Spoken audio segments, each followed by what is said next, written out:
తలశిల రఘురాం, నందిగమ సురేష్, నేను చెప్పేది జాగ్రత్తగా వినండి. ఇది ప్రకాశం బ్యారేజ్.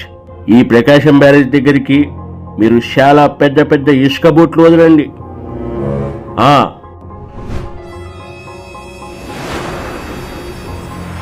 అప్పుడు బోట్లు వెళ్లి ప్రకాశం బ్యారేజ్ గోడలకు గుద్దుకుని ప్రకాశం బ్యారేజ్ కూలిపోతుంది. అప్పుడు ప్రకాశం బ్యారేజ్ కింద ఉన్న జనాలందరూ చచ్చిపోతారు, సముద్రంలోకి కొట్టుకుపోతారు.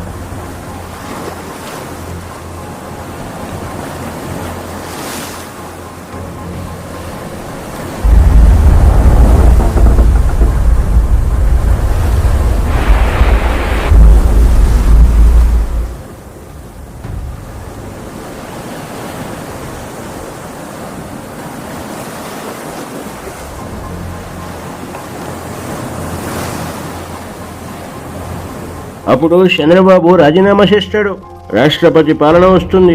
అప్పుడు నేనే సీఎం అవ్వచ్చు. అవునన్నా.